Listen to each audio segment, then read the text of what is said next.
আসসালামু আলাইকুম। ঈদ আয়োজনে আপনাদের সবাইকে স্বাগত।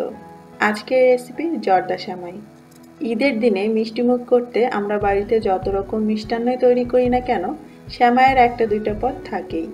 আর যুগ যুগ ধরে আমাদের মা খালারা যে রান্নাটা করে আসছেন তার মধ্যে একটা আজকে আমি আপনাদেরকে করে দেখাবো। আর সেটা হচ্ছে জর্দা সেমাই বা শুকনো সেমাই। আশা করছি আমার আজকের রেসিপিটা আপনাদের অনেক ভালো লাগবে। জর্দা সেমাই বা শুকনো সেমাই বানাতে আমাদের লাগবে ভার্মিচিলি 1 প্যাকেট। নর্মাল আমরা দুধ সেমাই তৈরি করি যে সেমাইটা দিয়ে, এটা সেটাই। আর আমি যে প্যাকেটটা নিয়েছি সেটা হচ্ছে 150 গ্রামের। সেমাইটা তো অনেক লম্বা থাকে আর এইভাবে হ্যান্ডেল করাটাও অনেক কষ্টের, এই জন্য প্যাকেটের মধ্যেই সেমাইটাকে একটু ছোট করে ভেঙে নেবেন। তবে একেবারে গুঁড়ো গুঁড়ো করবেন না, মোটামুটি 1 থেকে 2 ইঞ্চি লম্বা করে এটাকে এইভাবে ভেঙে নিতে হবে। এতে করে আপনার রান্না করতেও যেমন সুবিধা হবে, রান্নার পরে দেখতেও ভালো লাগবে। সেমাইটা ভাঙা হয়ে গিয়েছে, এবার কেমন করে ভেঙেছি সেটা দেখানোর জন্য আমি একটা বাটিতে ঢেলে নিয়েছি। সাইজটা দেখতেই পাচ্ছেন, অনেক বেশি ছোটও না আবার খুব যে লম্বা রেখেছি তাও নয়। পুরোটা সেমাই আমি ঢেলে নিয়েছি। এবার আমরা চলে যাচ্ছি মূল রান্নাতে। প্রথমেই মিডিয়াম লো আঁচে চুলাটা জ্বালিয়ে তাতে একটা প্যান বসিয়ে দিয়েছি। আর প্যানটা ভালো করে গরম হওয়ার আগে এর মধ্যে আমি ঘি দিয়ে দিব। এই ঘিটা ঘরে তৈরি, ডেসক্রিপশন বক্সে লিঙ্কটা দেওয়া থাকবে।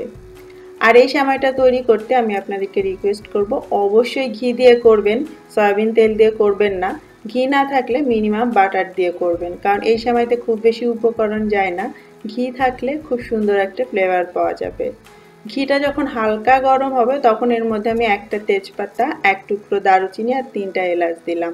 যখন এগুলোর গায়ে হালকা একটু চিরবির করে উঠবে তখন এর মধ্যে আমি 1 টেবিল চামচ দিয়ে দিলাম কিশমিশ এবং কয়েকটা বাদাম। কিশমিশ আর বাদামটা কিন্তু অপশনাল, আপনারা চাইলে অ্যাভয়েড করতে পারেন, তবে দেখতে সুন্দর লাগে আর আমার কাছে খেতেও ভালো লাগে।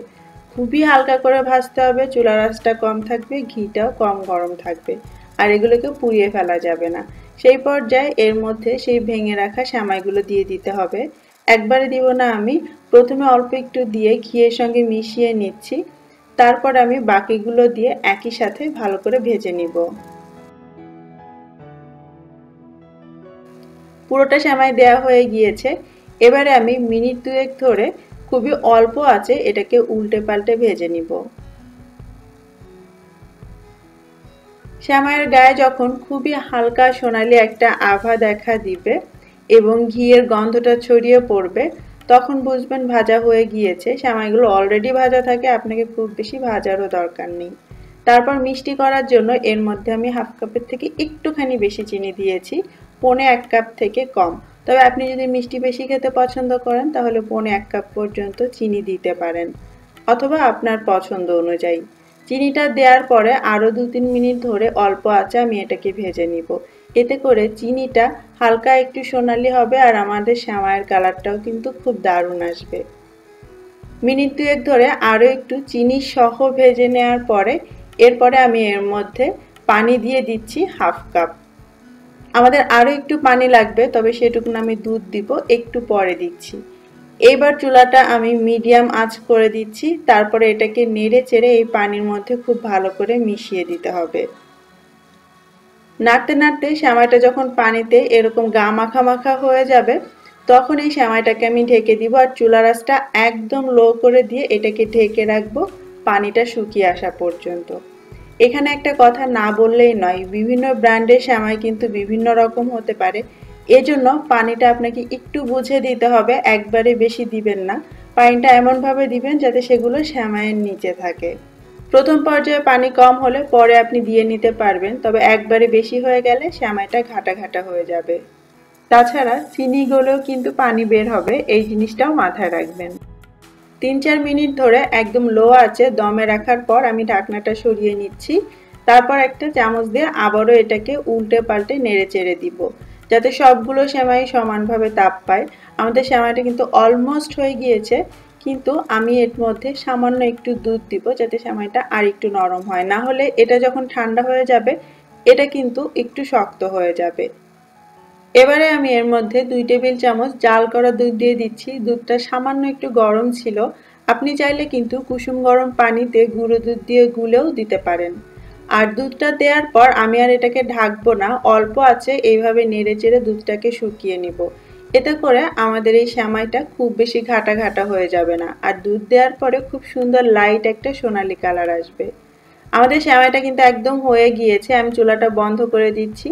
আর একটা কাঁটা চামচ দিয়ে এই গরম থাকা অবস্থাতেই এটাকে এইভাবে একটু ছাড়িয়ে দিতে হবে এবং এই প্যানের গায়ে ছড়িয়ে দিব, যাতে করে এগুলো দলা না পেকে যায়। আর ফাঁকে ফাঁকে এর মধ্যে যে গোটা গরম মশলাগুলো আমরা দিয়েছি সেগুলো তুলে ফেলে দিব, তাহলে খাওয়ার সময় মুখে পড়বে না, আর তাছাড়া দেখতেও কিন্তু ভালো লাগে।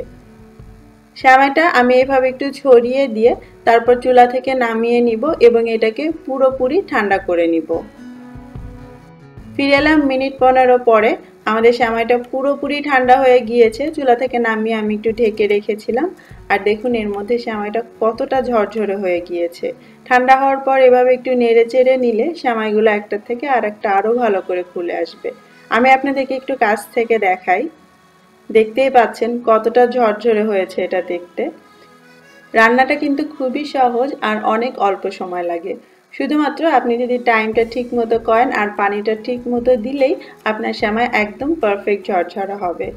আজকে আমি 150 গ্রাম সেমাইয়ের জন্য হাফ কাপ পানি এবং 2 টেবিল চামচ দিয়েছি দুধ।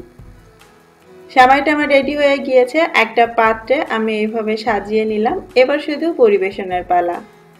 আপনি চাইলে ওপর দিয়ে কিছুটা বাদাম কুচি করে এভাবে সাজিয়েও দিতে পারেন, তবে এটা একেবারেই অপশনাল।